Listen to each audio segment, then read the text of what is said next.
Morning, morning, morning. Good morning.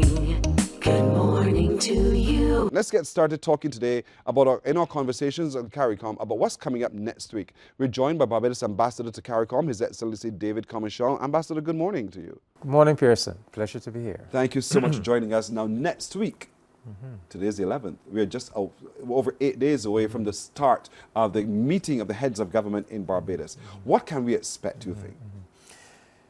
Well, it's going to be a week of intense CARICOM activity because in addition to the meeting of the 48th regular meeting of the CARICOM heads of government that will be taking place right here in Barbados next week, we will also have a meeting of the Council for Foreign and Community Relations. That's where our foreign ministers come together. So Barbadians, the eyes of the whole region, and to some extent the eyes of the world, will be on Barbados from next week, Wednesday. Next week, Wednesday, the 19th, is when in the morning we will have that meeting of our foreign ministers. And then later in that day, the evening, we will have the opening ceremony of the CARICOM Heads of Government Conference. That opening ceremony will take place at the Lloyd Erskine Sandyford Center.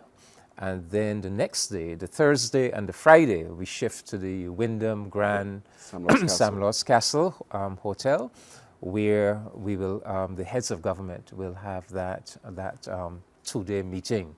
So we, I want Barbadians to get ready to welcome all of our visiting prime ministers and presidents and ministers of foreign affairs and all the delegations that will be coming with them. And also, we're going to have 7 specially invited guests from representing different regions of the world who will be here, who will have an engagement with our heads of government.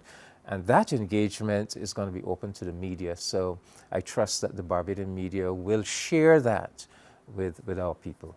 How significant is that to have these specially invited guests, though, share with our leaders of CARICOM?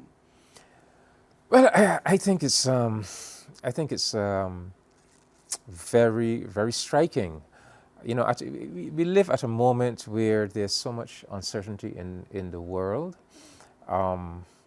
It's a unique geopolitical moment, and CARICOM has to negotiate, the difficulties of that moment. And of course, not just recent happenings, but CARICOM has been on a mission really to diversify, to develop relations with different parts of the world, Africa, the Middle East, Latin America. And if you look at the guests who are coming, you will see that this is a continuation of that thrust, from the General Secretary of the United Nations to persons who represent Africa, the Middle East, Qatar, Latin America. And so yes, it is all evidence of a maturing CARICOM and a region intent on finding its place in the world.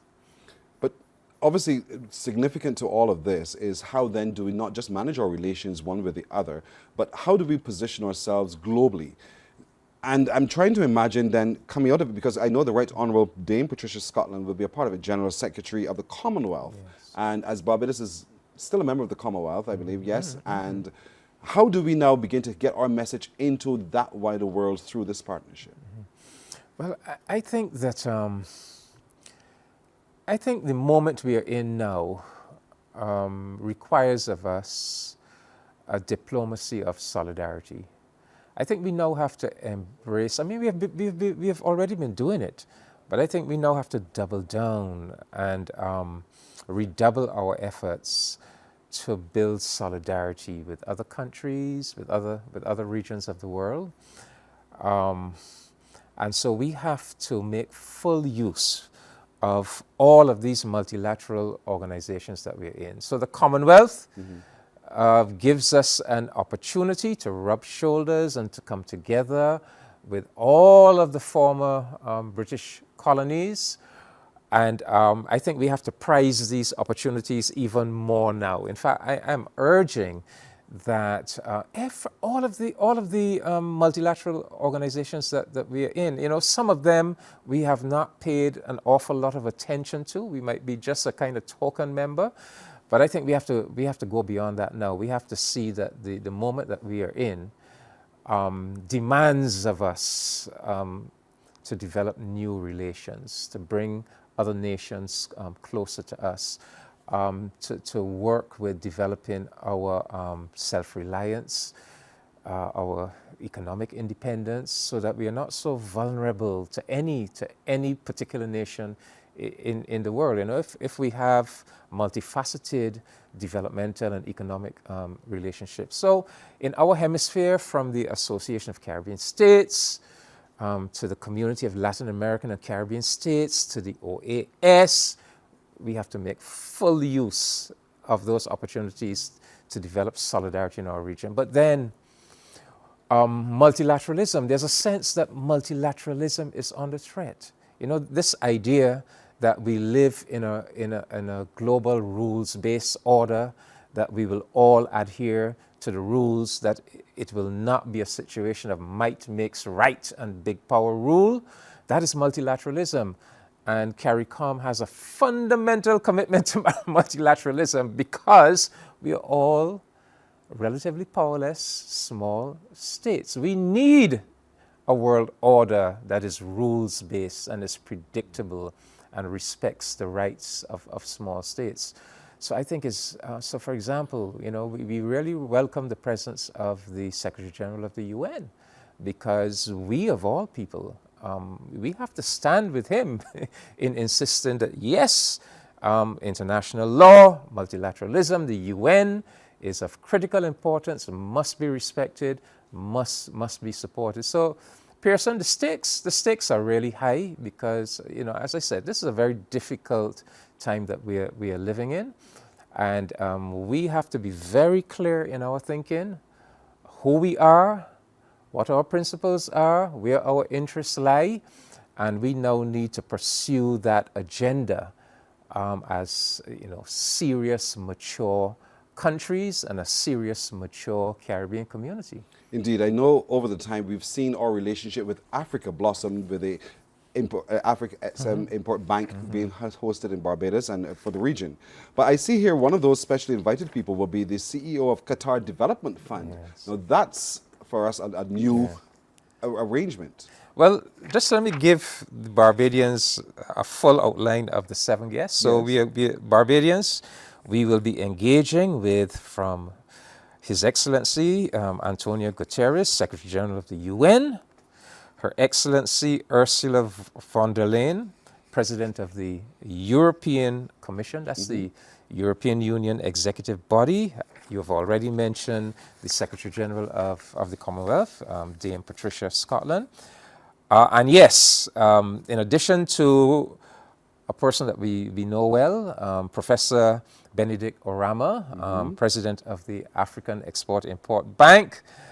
We will also be engaging with the Chief Executive Officer of the Qatar Development Fund. And just to round off the list, we will also be engaging with the Executive President of the Development Bank of Latin America and the Caribbean. And finally, a Bajan, Mr. Daniel Bess, the new President of the Caribbean Development Bank. And that will be exciting to hear from Daniel in that capacity for the very first time, to have him engage with the heads. And of course, he is the 7th president of the Caribbean Development Bank. He follows in the footsteps of such illustrious presidents as Sir Arthur Lewis, of course, our own Neville Nichols, and yes. But yes, Qatar, the fact that we have with us the executive officer of the Qatar Development Bank, very, very, very, very interesting. That we, you know, Barbados, we set up a new embassy in the United Arab Emirates. So we recognized pretty early on that that's the direction that we need to go in. And you know, Prime Minister Motley is the chair of CARICOM. So as chair, one of your privileges as chair is to identify who are the specially invited guests you would wish to have. So it's not surprising that we do have the Chief Executive Officer of the Qatar Development Fund. So Qatar, Latin America, the Caribbean, Africa, European Union, Africa, Commonwealth, everyone at and the topping table. it all off, the big multilateral entity, the United Nations. And so Yeah. on the day before the opening is when the ministers of foreign affairs will meet. Talk to me a little bit about what we can expect from that particular meeting. Well, they have a very simple agenda. They're going to be examining the current geopolitical situation and all of its implications for CARICOM. They're going to be looking, of course, at the new United States administration. They will also be looking at the upcoming election for a new Secretary General of the Organization of American States. And this is very critical because we have a candidate in the race. The current Foreign Minister of Suriname, Honorable Albert Ramdien, he's coming up against a candidate from, I think it's from Paraguay. So we need to rally around Mr. Ramdien. We need to do all that we can to make sure he lands that position. Because the OAS is a very important organization, but without the right leadership, sometimes it can lose its way. So in recent years, we have seen the OAS, rather than really focusing on the development of our region, economic development, trade, and so forth, it had a big focus on attacking Venezuela. Everything was about attack. It was pursuing a geopolitical agenda that really did not cohere with the agenda of our nations. So we want to avoid that in the future. We want, if we are going to be members of the OAS, we want it to serve our developmental needs rather than pursuing some, very kind of partisan political agenda. So it would be great. We have never had a Secretary General of the OAS from the CARICOM region. So it is really long overdue that we are what? We are 14 members.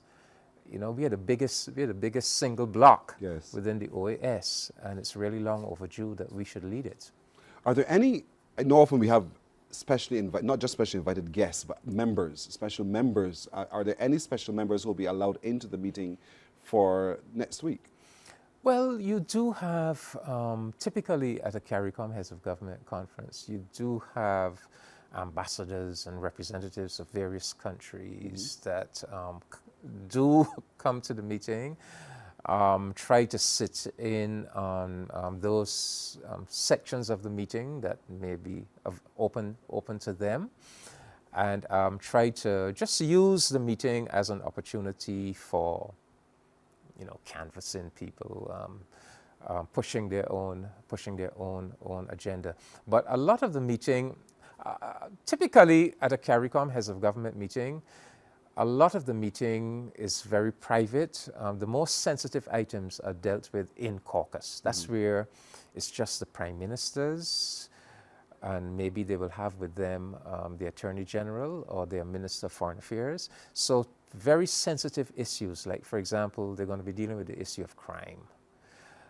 They're going to be dealing with the issue of Haiti. So very sensitive issues are dealt with.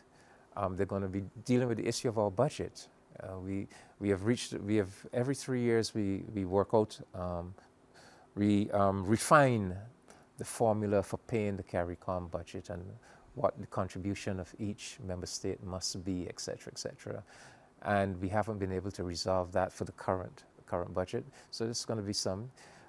sensitive discussions among the heads. Freedom of movement, you know, we have agreed we're going to have the freedom of movement regime, but there are a couple sticking points. So sensitive items the heads typically deal with in caucus. Then you have the plenaries, and some plenaries are only open to CARICOM member states and their delegations, but then you may have a plenary that is actually open to the wider public. And actually the plenary that will engage with the 7 guests will be open to the wider public. So yes, you know, that's typically what a CARICOM heads of government conference looks like. And they're going to be, and in those 2 days, 3 days, they're going to be covering a very extensive 28-point agenda. From climate change, I mean, you name it, Pearson. The ferry system, our 25 by 25 agriculture production system, food security system, CARIFESTA, they're going to be looking at CARIFESTA, even the perennial problem of our West Indies cricket. I mean, you know, almost everything that is of real relevance and significance to us is going to be on that agenda. Sounds quite full, sounds quite fruitful too, the outcome. Thank you, Ambassador. We have to leave it right there. Ambassador David Comissiong, Barbados Ambassador to CARICOM. Looking ahead at the upcoming meeting of the CARICOM heads of government. Remember, the opening ceremony is on the 19th. But just prior to that, we'll have the meeting of the Ministers of Foreign Affairs of the region as well. So it's going to be quite interesting. Stay tuned to CBC TV8, of course, and CBC News. We will fill you in on the goings-on coming out of that meeting. Thank you, Ambassador. Thank you, Pearson. Morning, morning, morning. Good morning.